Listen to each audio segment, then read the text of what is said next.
inzamba irasamirana.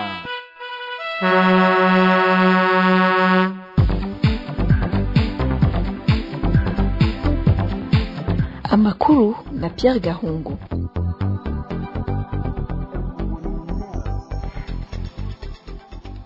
Turi kuwa 30 mukakaro umwaka wa 2026 tuti namwe bakunzi mwahisemo gukurikira radio Inzamba agateka kawe ndabaramukije ndohanikaze murano makuru tubateguriye aza kubagizwe n'izi ngingo nkuru zikurikira.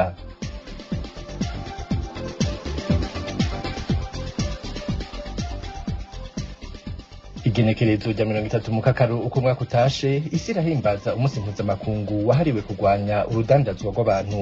Muraza gukurikira murano makuru uko urwo rudandazwa rwifashe ku barundi hagati mu gihugu eka no hanze y'igihugu.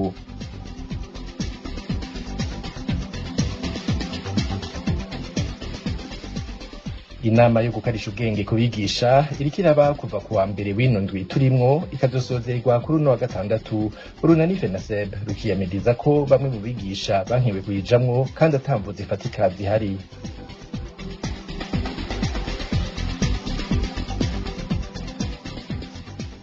Abanyagihugu bo muri Shombo mu ntara ya Gitega nabo bavuga ko bugarijwe n'ikibazo c'ikena ry'amazi, bagasaba ko inzego zibijejwe ziga uko ico kibazo cotorerwa inyishu. Kwari guca ku mayange idonido ryano makuru ni mu Kanyisase. Urakeneye kumenya makuru y'imvaho? Umviriza radio Inzamba agateka kawe ni kuri wezi3:inzamba.org.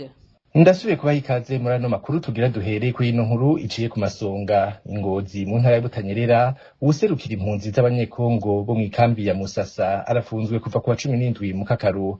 Matabaro Ntawigira akurikiranwa mu rubanza rujanye n'ikete ryandikiwe ishirahamwe HCR gitawe impunzi hamwe n'ikigo c'igihugu ONPRA kijejwe gukingira impunzi n'abatagira ubwene gihugu. Ikete ryiyamiriza ihonyangwa ry'agateka k'impunzi muri iyo kambi. Abategetsi bamwagiriza kugira uruhara mu gutegura urwo rwandiko, ivyo we ahakana. Kubwa bamwegereye ihagarikwa rya Matabaro byo barifitaniye isano n'ibikorwa vyiwe nk'userukira impunzi hamwe nuko yagumye ashira habona ingorane umuryango w'abitwa abarundi bo mu kiyaya ca Rusizi bahura nazo. Bakemeza ko azira uruhara rwiwe mu guharanira agateka k'impunzi, mbere bakaniyamiriza ko adahengeshanya kuronderwa kubera ibikorwa vyo kwiyamiriza amabi akorerwa izindi mpunzi. Amakuru ava mu begereye iyo dosiye akavuga ko babiri mu bashize umukono kuri urwo rwandiko bamaze kuva muri iyo kambi, mu gihe uwa gatatu nawe nyene yahagaritswe arafungwa.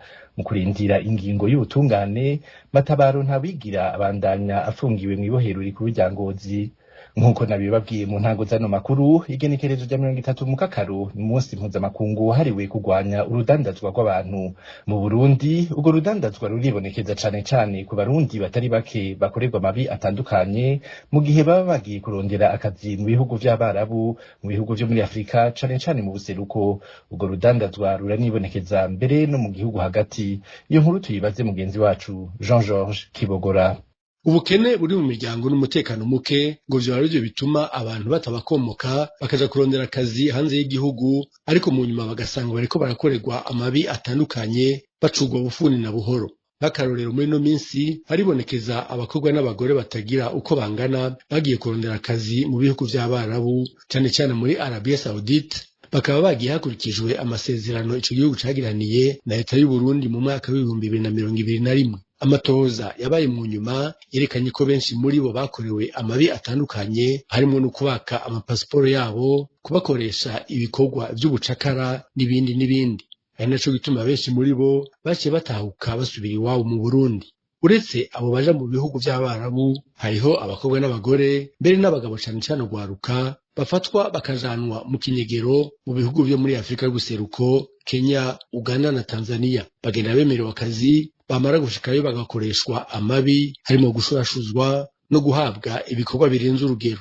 Urudandazwa rw'abantu ruribonekeza no mu gihugu hagati, aho usanga abana bava mu ntara zo hagati mu gihugu baja mu miji kurondera akazi, mu nyuma nabo nyene bagafatwa nabi bagaturubikwa, haba mu bikorwa vyo mu mazu canke mu bikorwa vyo kurima. Abandi bana nabo bakoreshwa mu bikorwa vyo gusega mu mabarabara. Ivyo biruko mu gihe leta y'u Burundi isanzwe yariyemeje kurwanya urudandazwa rw'abantu, hakaba hasanzwe mbere hari itegeko rihasha abakora ico caha rikingira n'abagikorewe. ishirahamwe mpuzamakungu OIM rijejwe uruja n'uruza rw'abantu naryo nyene ngo risanzwe rifasha mu kumenya ababa bakorewe ico caha mu guhimiriza abajejwe umutekano kuvyerekeye ingene babwirizwa guhasha ico caha no gukomeza imigenderanire hagati y'ibihugu.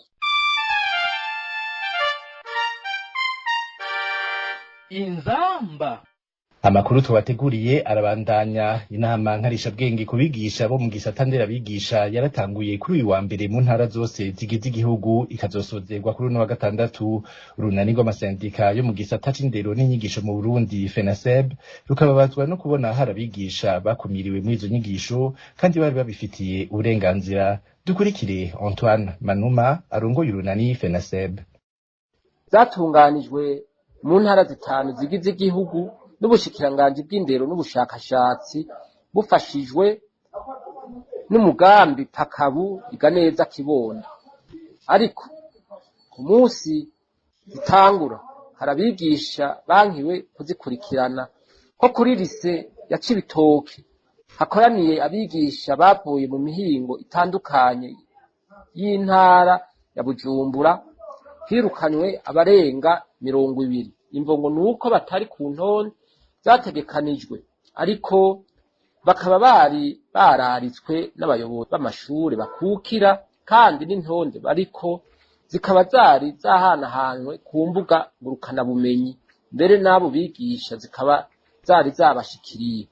Kuba baritavye izo nyigisho nta kosa bakoze, zikaba zarahinduwe mu nyuma naho ntibabimenyeshwe, ni kosa rigaruka ku bushikiranganji bw'indero bwazitunganije.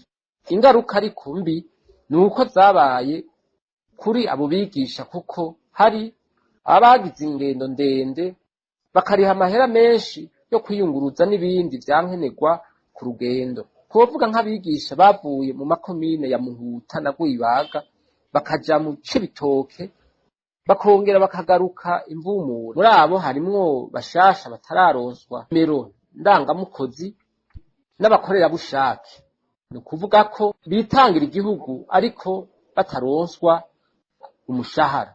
Uburyo bakoresheje rero nubwo baguranye. Urunani rw'amasendika yo mu gisata c'indero n'inyigisho mu Burundi FENASEB ko uburyo abo bigisha bakoresheje bo busubizwa kandi karonswa inyigisho nk'abandi, kuko nta mwana n'ikino. Yari Antoine Manuma arongoye urunani FENASEB. Abanyagihugu bo muri komine Shombo iri mu ntara ya Gitega baridoga cane kubera ikibazo c'ubukene bw'amazi. Bavuga ko babangamiwe cane n'ingendo ndende bagira kugira baronka amazi meza asukuye, bagasaba indongozi zabo ko zohagurukira ico kibazo kugira gitorerwe inyishu irama. Julienne Muzinga abidushikireko. Nk'uko bishikirizwa n'amasoko yacu yaho muri komine Shombo ku mutumba wa Kiguruka, avuga ko haheze igihe kinini ata amazi meza bafise. Bakavuga kandi ko kubera ingendo bafata baje kuyarondera ari ndende cane, abenshi muri bo bahitamo gukoresha amazi yo mu nzuzi, nayo akaba atasuku nari kagira. Muri komine ya Shombo ikibazo cy'amazi kiraduhagaritse umutima cyane, kuko dushobora gukora amezi arenga 3 atamazi n'ukuri. Ni ikibazo gikomeye cyane. Kugira ngo tubone amazi meza yo kunywa tugenda ibirometero birenga 3. Ibindi bikorwa nko kumesa uduhuzu, utundi dukorwa tw'amasuku muhira n'ibindi bisanzwe dukoresha amazi yo mu nzuzi. Ni ukuri dukeneye amazi meza y'amabombo atwegereye. Kutayagira hafi bituma dufata izo ngendo, ugasanga hari n'abapfa kunywa amazi yanduye, kuko bifite umwanya munini wo kujyayo, ugasanga hari n'ibindi bikorwa biriko birapfa. Aho kenshi niyo hava izo ndwara nyinshi zifatiye kw'isuku rike, azakorera izindi ndwara nyinshi. Turasaba rero indongozi zacu kuzodufasha gukemura iki kibazo, kuko kiradukomereye twarushe, hama natwe kugira ngo ubuzima bubandanye. Mu ruganda rwa Radio Inzamba agateka kawe twagerageje kurondera kuri telefone musitanteri wa komine Shombo cyo kimwe n'abarongoye ishirahamwe Regidezo rijejwe ico gisata c'amazi kugira ngo bagire ico bashikiriza kuri iyo myidogo y'abanyagihugu. Turabakena. akaba ari kuri iyo nkuru ya Julienne Muzinga duciye dusozerera ko amakuru twari twabateguriye kuri uno wa kane. Mwakoze mwebwe mwese mwayakurikiye, bakoze na bagenzanje bafashije kuyatororokanya. Mwari kumwe na Pierre Gahungu kuri mikro, abanza bikebanuye naho ubutaha.